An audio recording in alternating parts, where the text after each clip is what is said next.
ఈ రోడ్డుకు ఆనుకొని డైరెక్ట్గా మనం ఈ ల్యాండ్లోకి వచ్చేవచ్చు. ఇది కారు వెళ్ళే రోడ్డు ఇందులో ప్రొవైడ్ చేశారు. టోటల్గా 13 ఎకరాలు, క్లియర్ డాక్యుమెంట్. చూసారా, ఆల్రెడీ చదువుచేసి ఉంచింది. డైరెక్ట్గా మనం కారుతో వచ్చేవచ్చు. ఇది రోడ్డు కారుతో వచ్చేలాగా. రైట్ సైడ్ అంతా కూడా మామిడి తోట, చిన్న చెట్లు అవి కూడా. ఈ లెఫ్ట్ సైడ్ అంతా కూడా కొబ్బరి చెట్లు వేశారు. ఒక 4 years ఏజ్ అనమాట ఈ ప్లాంట్స్, కొబ్బరి చెట్లువి. టోటల్గా 13 ఎకరాలు.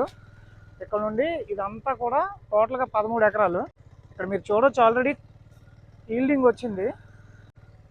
లోపల మనకి టోటల్గా 4 బోర్లు ఉన్నాయి. ప్రజెంట్ సాగు చేస్తున్నారు. చూసారా, చాలా బాగా మెయింటైన్ చేస్తున్నారు దీన్ని. దీని మీద ఇన్కమ్ అయితే బాగానే ఉంటుందండి.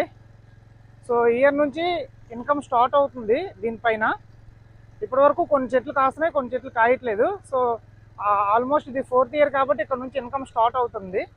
సో కొబ్బరి తోట, 13 ఎకరాల కొబ్బరి తోట ఏ విధంగా ఇన్కమ్ వస్తుందో మనం గూగుల్ చేసినా మీకు ఐడియా వచ్చేస్తుంది. ఇందులో ఒక గెస్ట్ హౌస్ కూడా ఉందండి, కన్స్ట్రక్షన్ చేస్తున్నారు. ఆల్రెడీ 4 బోర్లు ఉన్నాయి. డైరెక్ట్గా కారుతో వచ్చేవచ్చు, ఎలక్ట్రిసిటీ కనెక్షన్ ఉంది. సో దీని కాస్ట్ ఎంత చెప్తున్నారంటే 45,000 చెప్తున్నారండి. ఎక్కువ నెగోషియేషన్ ఏమో ఉండదు.